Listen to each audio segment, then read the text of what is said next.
Ladies and gentlemen, another freaking insane episode of season 4 of The Boys. This is episode 7. I don't have the whole crew here with me, but I do got the boys, no pun intended. I've got Keaton and Busy here. What's going on, gents?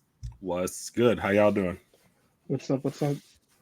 Keeping busy, man. Ha! Yeah, I no, like this that. I like that. this this show is nuts, man. Yeah. They don't have any kind of filter whatsoever. And at None. the same exact time, I can't believe what we see.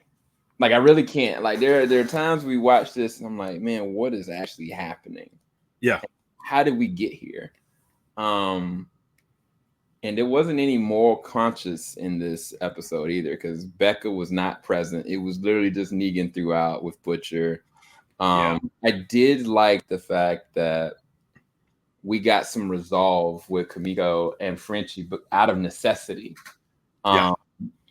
But yeah, it's just a crazy episode. So we can go ahead and kind of start it off from the beginning. Coming off the last episode, everything that happened and everything that everybody went through, we started with the Christmas special. And the Christmas special basically is kind of this ridiculous, realistic Yeah. thing that It's on the nose. On the nose once again. Subjected to being a part of.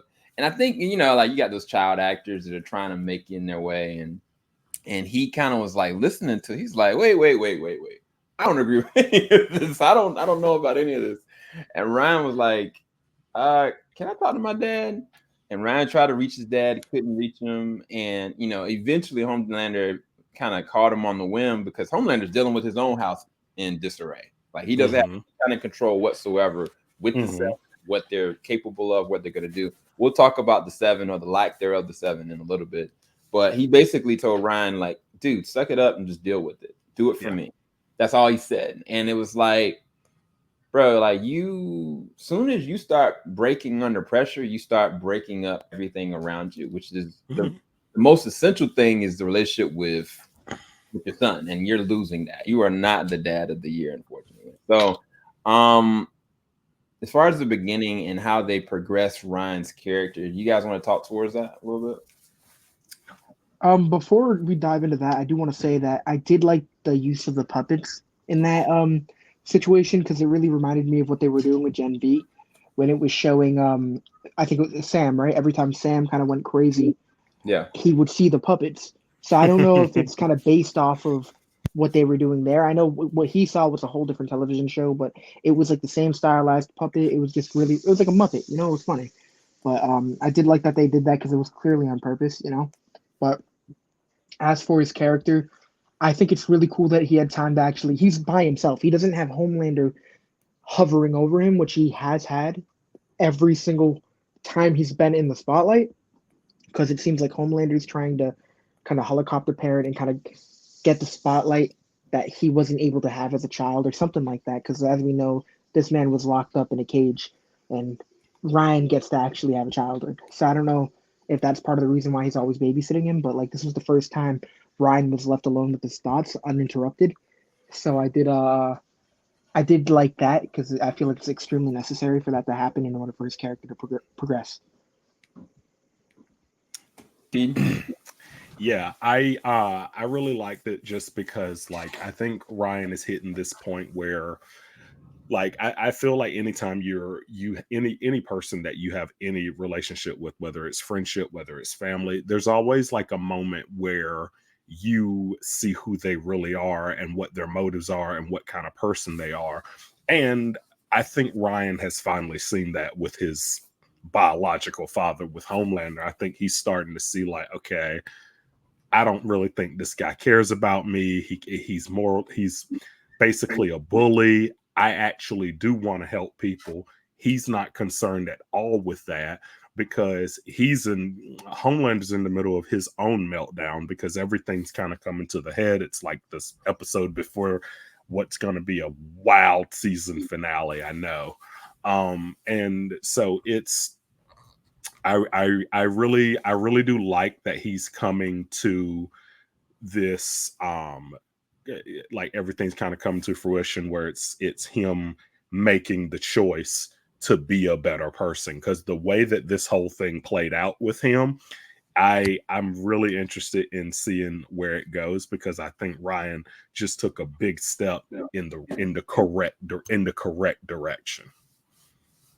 Yeah, and I think that's a good segue, because at the end of the day, he was like, you know what, screw this. Like, keep the camera on me. Like, I need to tell you kind of where it all is and how I feel about this. And he came dangerously close to kind of started talking about his mother. Mm-hmm. And I was curious from you guys' perspective, because I had my own thought. I was like, you know, he could have just kind of divulged like the relationship that he kind of just all of a sudden off the blue had with his mom. And then also because of who he is, indirectly caused his mother's death. I mean, that's initially what I was thinking. But I mean, this show is very out of pocket, and Ryan isn't a stupid kid. And the thing about it, even in that, he was like talking about Butcher, and it's just to show that picture live with everybody.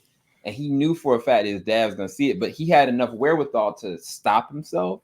Mm-hmm. Where do you think his mind was going, and what was he trying to really convey in that moment? And you guys' opinion? I honestly think that he was just trying to convey, I think he's sick of the facade that Vought puts up. And because he's realizing that literally everything Vought does is fake, it's smoke and mirrors, it's not real, it's not genuine. And I think he's hit that point where he's just finally over it, because they're not really respecting his wishes. And so I think he's at the point where he's like, if this is how it's gonna be, then I'm gonna be real.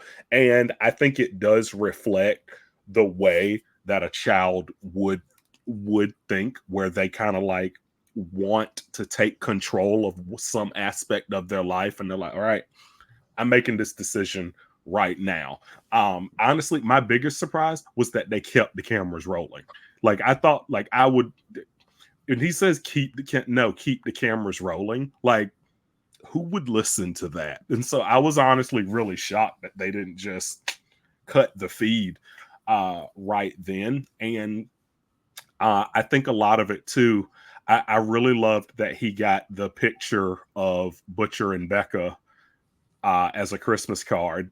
I think that really kind of sealed the deal too, a little bit, as far as the sides he's choosing and what kind of person he wants to be. And I also love that it's like playing out in full that like Butcher did the right thing, not giving him those cookies that would have knocked him out and forced his hand. Because what we're seeing now is he has to come to the decision to be a good person on his own. It can't be forced. And so I really loved how his story went.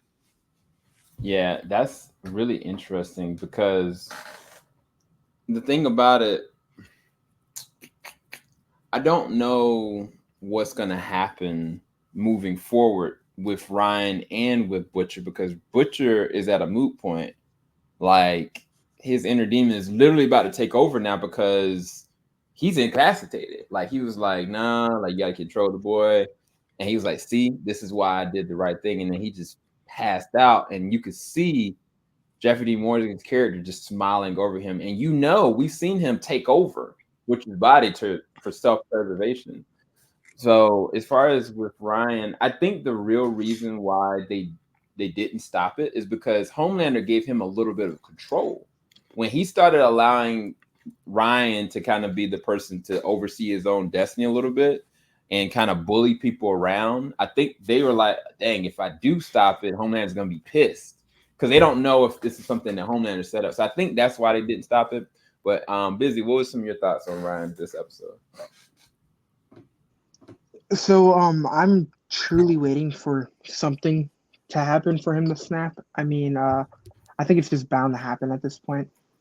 I don't know what's gonna happen. I don't know if he's gonna snap, he's gonna turn on us. I don't know if he's gonna snap and turn on Homelander. I truly don't know.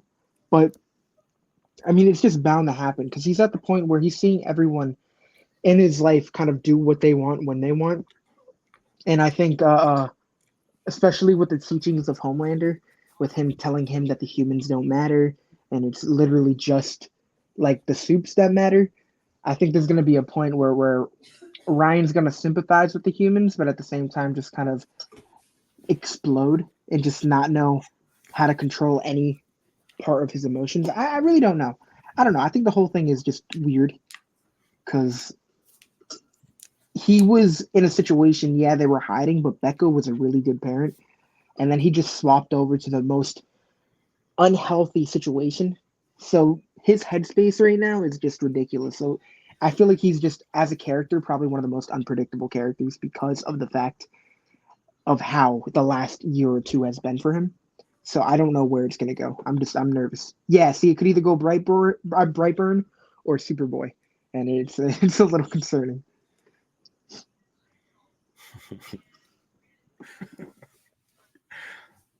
I can't hear you, Sam. So I'm gonna leave this one over to Keaton because the 7 are no longer the 7. So Keaton, let's talk about the one. Let's talk about Sister Sage getting X'd out, Firecracker kind of being thrown to the side, the Deep literally going off the deep end, the fake Black Noir and their altercation with the boys and how that went down. Is even the most shocking of everything is A-Train. The A-Train's conversation that he had with Mother's Milk and motivating and Ashley. Yeah. And like, I mean, well, the Ashley thing I think is fascinating because I don't know what Ashley's gonna do to herself. That's a whole conversation. Yeah, you kept mentioning that, and I'm over here thinking she's gonna pull a Tommen or something on the lines of that. But realistically, we've been seeing Ashley's character kind of take this turn for a little bit, even with her deleting the whole Maeve thing. I mean, I remember when the season 3 finale aired, I literally was cheering for her. Like I never thought I'd be in a situation where I was cheering for her. Everything I've seen this actress in, she's been phenomenal, but she's always playing a bitch. So it's like at the end of the day, like I never thought I'd be like, oh my god, let's go. And seeing her delete the Maeve security camera gave me hope for what's to come in this season. And I feel like we're seeing a little bit. Obviously, there was the moment with Tech Knight and Huey, which made me like, okay, maybe she's not changing for the better. But then we have the moments like where she's genuinely, when she's drunk, she's letting out her heart. So she's actually talking to A-Train. Like, we can do this, we can go away, like not romantically, but we can be free, So that was heartbreaking, but to see her not have the strength, which again, it's terrifying. And I want to see her get out of this alive, but at the same time, I'm scared. I feel so bad for her. I don't. I don't feel bad for Ashley, not one bit, especially because of how she loves the attention, she loves the power, she loves being able to say she's the CEO, and she, despite what's going on, she's not giving that up. What she did to Huey in the last episode, that was her. That was not an act. But she didn't know that. To be fair, no, she didn't know it was Huey, but it doesn't matter who it was. But to be fair, I'm pretty sure they thought that spider dude was in on it. Like he was agreeing to it. You know what I'm saying? Again, it's sick. Either way, it's sick in the head. But for Huey, he was victimized because he didn't agree to that. He didn't consent to that. But in their eyes, they were just doing this to. Yeah, again, he was a junkie. I'll give you that. It is still taking advantage of a man because this dude is just doing it for a fix or whatever it is. But at the end of the day, this dude consented to it, so they thought it was okay. Doesn't take away from the fact that this dude is extremely under the influence, so it shouldn't have happened in the first place, even if it wasn't Huey. But still, I mean, I don't know why I'm rude. I don't know why I'm backing her up. She's a bitch. I don't know. Yeah, you're right. I'll give you that. And the thing is, I think this was a huge lines drawn in the sand episode. Everybody had to make choices about where they were going. A-Train, he was like, I'm out. Ashley, she said she can't leave. She's gonna stay, right? Mother's Milk, he had an out. He decided to come back, right? The Deep, he he killed his girl. God, first of all, we hold on. We can't overshadow that. Like, first off, that man, That man was like, he plotted this squid. I actually, in that moment, I was like, yo, he's killing her. Like, is nobody gonna stop him killing her? I'm sitting there calling this squid or octopus or whatever she was, a woman. I was like, he's killing this chick. And like, she was dying for a grip. She was just in there suffering. And he was like, I'm not gonna watch, but I'm gonna find the door. You know what it reminded me of? You remember in Deadpool 2 where Deadpool's dying and he just keeps looking at the sun and he just kept saying for like 5 minutes, oh, there's the light. Oh, no, that's the sun. I'm like, oh, no, I feel it. No, my belt's just, on uncomfortably. And it was just like that. Like, I think we all thought she was dead.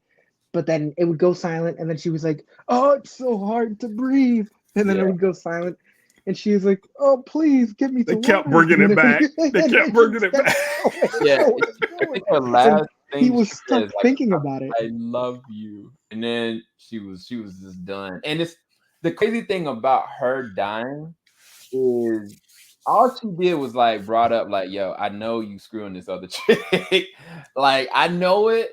At the end of the day, like, you say she's giving you this or that, but like, he literally had like a whole domestic death. Like, he killed his whatever she is. And right after that, Sister Sage on her way out, we got to talk about that. But she ended up, we find out she slept with Black Noir and him.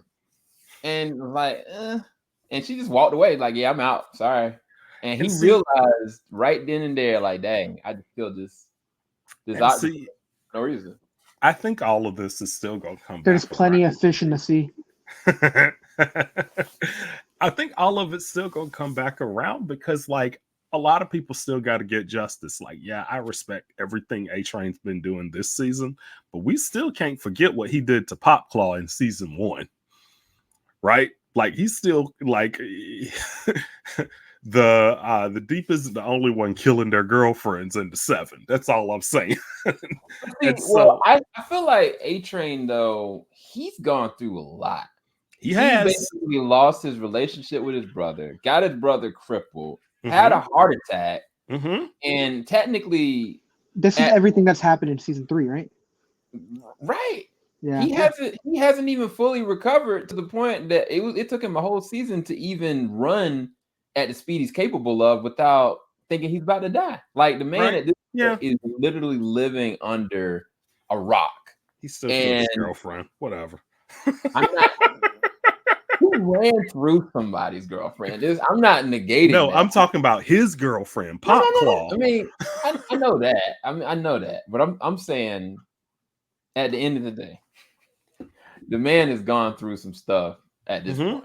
Yeah. So it's like, what I'm saying is he's got as murderers should. He's got his comeuppance, but there's still room for redemption. Anybody? Absolutely. But they need. Yeah. He gonna die. I don't want him to die. He need to die. I don't want him to die. He need to die. I don't want him to die. He killed his girlfriend. He needs to die. I don't want him to die. Or go to prison. He need to go to prison. I don't want him to die. Go to suit jail. First off, if we're going off of that, there's been a lot of people in the shows and killed their girlfriends. That's what I'm saying. You can't be in the 7 if you ain't killed at least one significant other. I ain't just talking about that. I'm talking about the boys. I mean, half the boys have like literally killed families and yeah, they're all bad. Yeah, and the thing, and that's what I'll tell you this. That's what worries me because Mother's Milk is mother. Like reminds me of that old cop at the beginning of the movie. That's like, I'm only a week away from retirement, and it's like, man, you shouldn't have said that, man. Like, you just. Dude, I was almost convinced he was gone in the last episode. It's like every show you watch, it's like as soon as they're like, I found an out. I'm out of here. My wife, they're waiting for me. She's waiting for me at the airport. It's like once you see that light, like don't run towards it because you're dead. Like that's guaranteed. And there's still one more episode, so I don't know. But I know it's gonna pop since off. Since this next episode's gonna pop off. Oh, 100%. And it's gonna pop off. I'm almost certain we're gonna be seeing the Gen V people again. Like, we got to. Like, just getting them in that little snippet in episode 5, I don't think that's enough. I feel like in order to hype up what's to come for season 2 of that show, they got to do something. So I'm truly excited. And I'm hoping we get a post-credit scene with the kids that were hiding, because we still haven't gotten them yet. Yeah. So, and because we got that in Gen V with the post credit scene with Butcher. Mm-hmm. So it is something that I am really looking forward to. But next episode is going to be insane. Usually the finales are, but the fact that we have one season left, it's gonna be crazy to see what they're cooking up. Yeah, I don't know. With that, one of the best scenes in this was the conversation with Mother's Milk and A Train. Yeah, And I was it's going so to ask good. you, because it's like, I don't think either one of them were wrong, in my personal opinion. Nope. I don't think A Train was trying to guilt trip him. I think he was being very honest. Like, this is gonna bleed over everywhere. At the end of the day, it's an absolute fact. But Mother's Milk was like, "Lo, like this is my family. Like I'm only doing this because I need to be with them." And it's like I've seen it all, and like their conversation was just it was so intimate and real. Like it's I think it's probably one of the best scenes this season. And for that to come from A Train and Mother's Milk, like to see them actually develop a relationship, to me, it actually evolved A Train as a character because he's actually not just finding a purpose, but he's actually living. I don't know how to really put it. I am No, very glad. Like he's one of my favorite characters in the show, and I'm glad that this season he's finally getting his due time because his acting's phenomenal, and I feel I kind of hated how he's always been just like this super side character that we might see, but this season we've seen so much more of him. He's gotten so much more screen time, and I've really been loving it. And that conversation was amazing because we've all had that. That's a conversation that a lot of us have, right? How much time are we willing to give to our job versus our family, right? Except this time he's in this. I love the way A Train was just like, you think this isn't going to follow you to Belize? Like what they're doing is going to go worldwide. But the thing, it's so interesting because it's like Mother's Milk. It's not like this is your lone job to save the world. If you don't do it, someone else hopefully will step up. But I respect you for making the decision you did. But man, it broke my heart watching him leave, like his family leave him. That was just rough. The thing that I really love the dialogue here, when A Train said to him, he's like, when I saved you, and then I think Mother's Milk immediate thought was, okay, I get it, you saved me. That doesn't mean I gotta, like I owe you anything.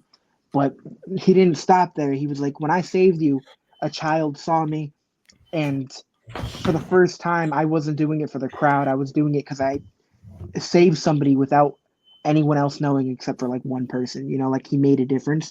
He said, "You did that." He's like, I don't want to feel this way, but you did this." And again, I don't think he's had this respect for anybody in a very, very long time. So I'm really I'm really loving the relationship they're building because I think right now they both are kind of relying on each other without them even really knowing it. Because Mother's Milk needed that little push to realize that he needs to continue this fight. And A Train, without Mother's Milk, he wouldn't have had that push to actually be doing the right thing. He'd still be a little sock puppet working for, the Seven right now. Like he'd still be working for Homelander. So I think they both have given each other a push, and it's been really cool to see the development with both of them.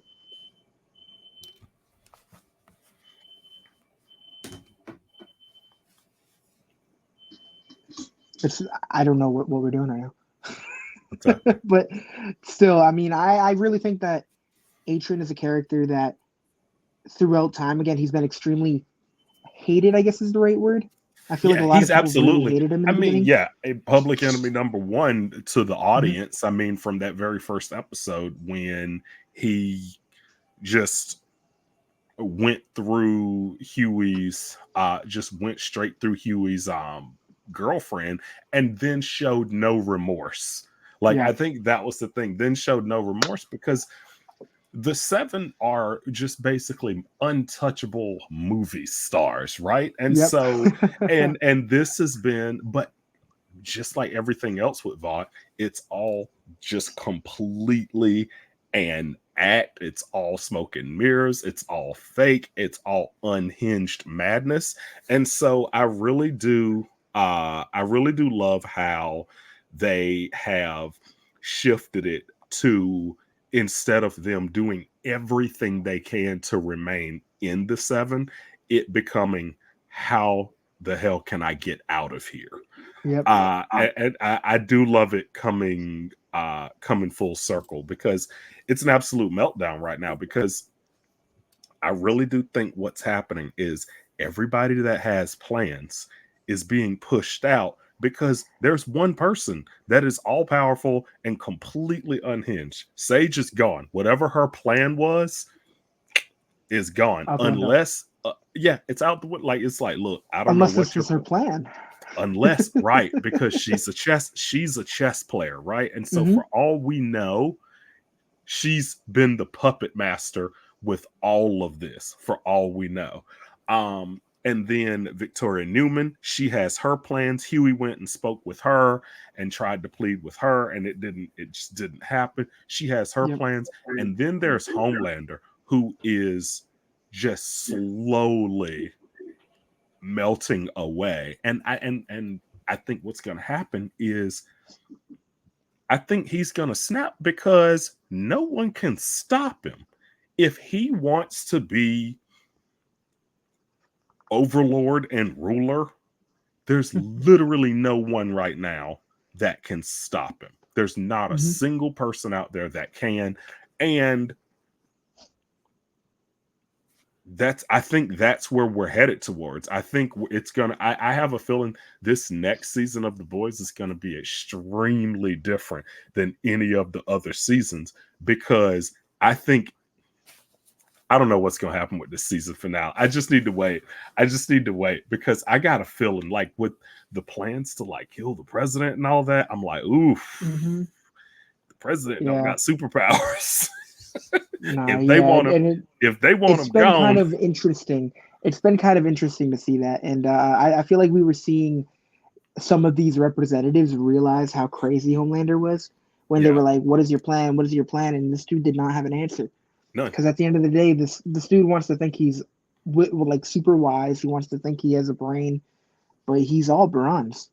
And once they figure out past that, I mean, he's pretty much screwed. But to your point about next season, I really am hoping that Gen V really ties into this, because it's like, we're really going to need all the hands we can get.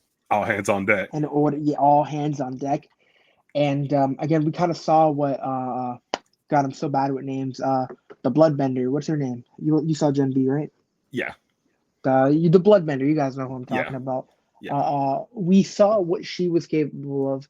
We saw her get full on lasered. We don't know how much oomph he kind of put into that, but at the end of the day, she survived it. I'm really looking forward to seeing all of these characters with all of these abilities kind of like step up and just see what they're capable of. Yeah, for sure. Coming down to this final stretch, it's just really, really exciting. Yeah. And I'm truly interested to see how they're going to end up handling it, for sure. Yeah, because like I said, everyone's drawn lines in the sand, and I'm also really interested in seeing what's going to happen with Butcher, because the way they ended this episode, it's like, okay, he's at odds with Jeffrey Dean Morgan, the temp V that's taking control of his mind or whatever. Even if it even is a tumor at this point, I'm really wondering what's actually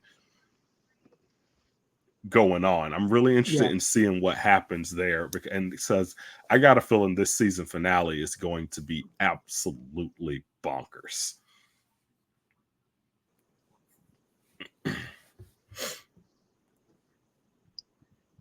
Yeah, so I don't know if we should go for our final thoughts. We're kind of saying whatever. I don't know if we have anything else.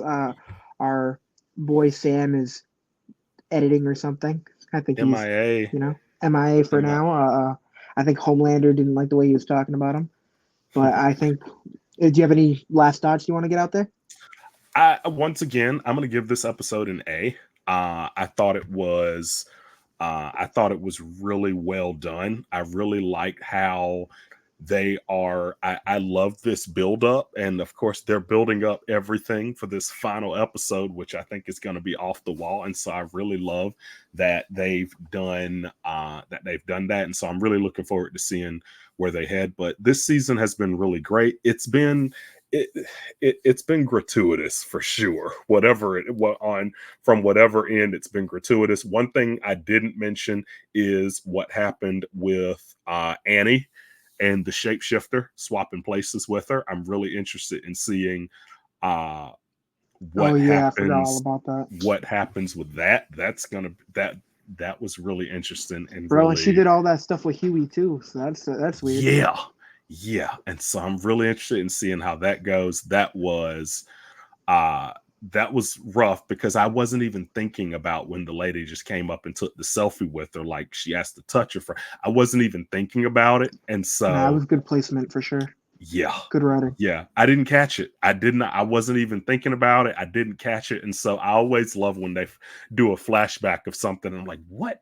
That happened right then? Like that was it? And so, yeah, I really like how they did that, but I'm interested in seeing how this all plays out, because if they're making Annie the assassin for this next episode, that's going to have some serious blowback. That's going to have some really serious blowback. Yeah, and I think that, I think someone mentioned this during the reaction, but like it seems like someone hired this woman, you know. So I'm really excited to see more about this and see where we're really going with this. Maybe Sage does have a secret plan that we're gonna dive into. I don't know. Yeah. But for now, do you have any? What did you grade it? You gave it an A-? I give an A. Hey, okay. And where can we find you? You can find me, of course, right here with TeamJVS Media, but also I run a podcast with my friend, Dr. Amelia Brown, Bat Therapy. We examine mental health through the lens of comics and film. And so we've definitely talked about The Boys up there quite a bit. We're definitely going to be talking about it some more in the future with everything that's been going on.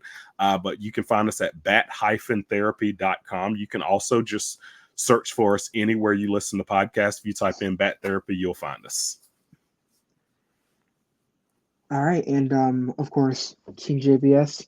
You can find Sam over here. He runs the whole joint, so you guys know where to go for him. For me, my final thoughts are I think this was another good episode. Episode 6, I think it was really going to be hard to top that. That really had my jaw open. I had my jaw open the entire episode. It was nuts. But going to episode 8, I think I'm really excited. I really like the setup that they have, the mystery behind of course, the shapeshifter, and then of course the whole thing with Butcher. I'm hoping that we figure out more about that here.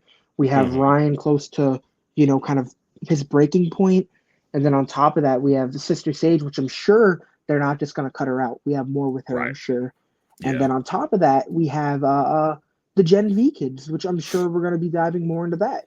So definitely. There's a lot that they're going to pack into this one episode to hype up the final season, which is really sad to say. But I'm really excited for that. Again, I think I give this an A-. Episode 6 was incredible, so there was really no topping that, in my opinion. I think episode 8 is going to be really interesting to see if they are managed, or they try, because every finale has been top tier. So I'm looking forward to that. But yeah, of course, you can find me Busy Brown everywhere, Busy Reactions on Instagram, and over here in TeamJVS doing reviews. So we're gonna try our best to get the boys' reactions done on my channel. So go check that out. We also got like House of the Dragon and other stuff down, and it's been fun. So we got a lot of editing to do. It's gonna be great. We got Keaton over there on the channel, so go check that out.